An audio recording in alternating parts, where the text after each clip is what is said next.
আসসালামু আলাইকুম রহমতুল্লাহ। প্রিয় শিক্ষার্থী বন্ধুরা, আশা করি তোমরা নিশ্চয়ই ভালো আছো।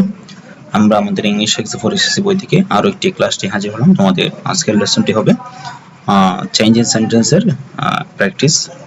আমরা গত ক্লাসে একটা প্র্যাকটিস করেছিলাম, আজকে আর একটা লেসন আমরা প্র্যাকটিস করব। এটা একটা good question. First of all আমরা দেখি এ নাম্বার এখানে দেয়া আছে, we work hard to attain success in your life. এটা করতে বলা হচ্ছে কমপ্লেক্স। এখন এটা আছে হচ্ছে এটা সিম্পল সেন্টেন্সে। তাহলে এখানে মেইন একটা ভার্ব হচ্ছে, মেইন ভার্ব হচ্ছে ওয়ার্ক হার্ড, এটাই হচ্ছে আমাদের মেইন ভার্ব। তাহলে সেহেতু আমরা কমপ্লেক্স করার সময় যেটা করতে হবে, একটু নিয়মটা একটু দেখে নেই যে ব্যাখ্যা। সিম্পল বাক্যে টু প্লাস ভার্ব, যে টু প্লাস ভার্ব আছে এখানে উদ্দেশ্য বোঝাতে থাকলে, বাক্যে টু প্লাস ভার্ব থাকলে কমপ্লেক্স করার সময় তার পরিবর্তে সো দ্যাট বসে। আমরা রুলসে পড়েছিলাম এগুলো।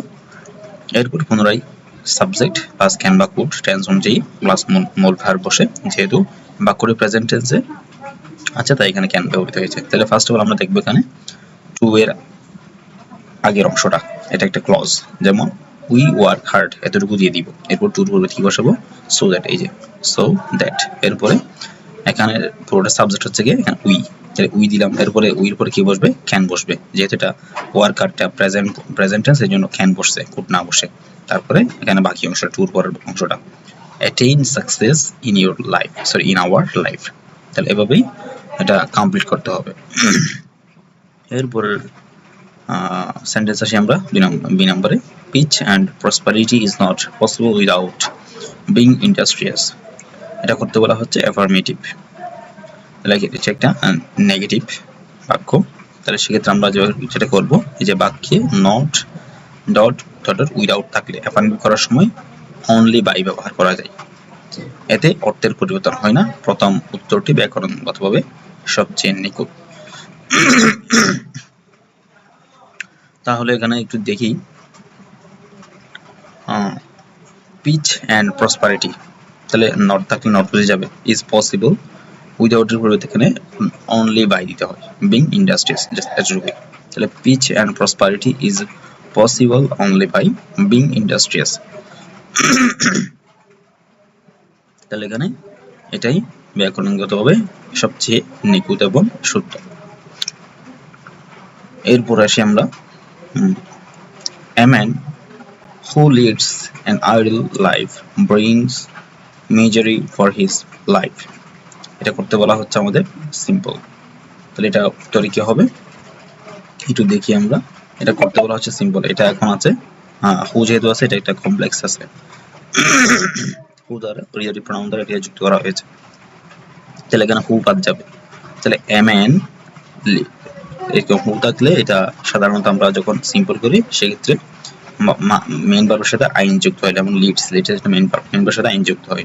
তাহলে a man leading an idle life, এই যে bring misery for his life, তাহলে এখানে বাকি অংশ পড়ে যাবে।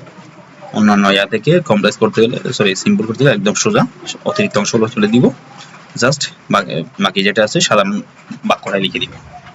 তাহলে এখানে আমরা রিলেটিভ প্রনাউনগুলো দিয়ে পরবর্তী মেইন ভার্ব যেটা আছে মেইন ভার্বের সাথে কি যোগ করব, আইএনজি যোগ করব। এই যে a man leading an idle life bring misery for his life.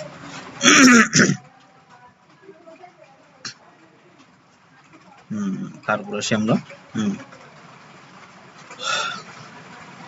he can never help the poor people of the society. এটাকে করতে বলা হচ্ছে প্যাসিভ, তার মানে এটা কি আছে, অ্যাক্টিভ আছে। তাহলে অ্যাক্টিভ থাকলে আমরা প্যাসিভ করার সময় যেটা করি, অবজেক্টটা কি করি, সাবজেক্টে নিয়ে আসি। তাহলে এখানে আমাদের সাবজেক্ট হচ্ছে, সরি অবজেক্ট হচ্ছে কি দ্য পিপল, এটা পুরোটা বসাইতে পারে the people of the society, এটা পুরোটা বসাইতে পারে the people of the society. তাহলে এরপর আমাদের মডেল থাকলে মডেল, অক্সিলারি থাকলে অক্সিলারি, তাহলে এখানে যেহেতু মডেল আছে সেহেতু কি বসাবো, মডেল বসাবো। তাহলে ক্যান থাকলে মডেল থাকলে মডেলের পরে বি বসে, যেটা ক্যান বি হবে। এখানে একটা নেভার আছে, নেভারটা বসে যাবে, এবারটা এখানে পরে দিতে পারি, এখানে দিতে পারি, সমস্যা নেই। তাহলে the people of the society can never B, তারপর আসবে ভার্বের থার্ড ফর্ম। তাহলে হেল্পের কি হবে, থার্ড ফর্ম কি, হেল্পড। এখানে মেইন ভার্ব হচ্ছে হেল্প, এই হেল্পের থার্ড ফর্ম হবে কি, হেল্পড। এরপরে বাই বসে, এরপরে সাবজেক্টের অবজেক্ট, তাহলে হি এর আমাদের অবজেক্ট হচ্ছে কি হিম। তাহলে আমরা পাচ্ছি কি the people of the society can never be helped by him. এখানে বলা হচ্ছে এখানে অবজেক্ট হলো the people of the society, modal dot can থাকলে প্যাসিভে ক্যান বি হয় নেতিবাচক শব্দ, নেভার যথাস্থানে থাকবে সূত্র object plus can plus never plus B plus বি3 plus by plus subject plus. এরপরে আমাদের লাস্ট যে সেন্টেন্সটা আছে সেটা যাচ্ছে আমরা everybody avoids him, everybody avoids him, everybody avoids him. তাহলে এটা নেগেটিভ করতে গেলে আমরা যেটা করব এভরিবডি যুক্ত অ্যাফার্মেটিভ করতে গেলে অ্যাফার্মেটিভকে যখন আমরা নেগেটিভ করি সেক্ষেত্রে প্রচলিত নিয়ম অনুযায়ী আমরা there is no body, no plus body but বসে, তাহলে আমরা এখানে বসে এভরিবডির পরিবর্তে there is no body but avoids him, but avoids him, অর্থাৎ বাকিটা বসে যাবে।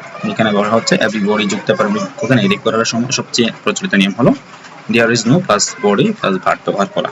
এর অর্থ হলো এমন কেউ নেই যে তাকে ঘৃণা করে না, অর্থাৎ তাকে সবাই কি করে ঘৃণা করে। তাহলে এই ছিল আমাদের 5টা বাক্য। যারা তোমরা কোনো বুঝো নাই বা কোনো কোয়েশ্চেন থাকলে আমাদের কমেন্টে জানাতে পারো, ইনশাআল্লাহ আমরা ট্রাই করবো তোমাদেরকে আনসার দেওয়ার জন্য। ধন্যবাদ সবাইকে। আসসালামু আলাইকুম ওয়া রাহমাতুল্লাহ।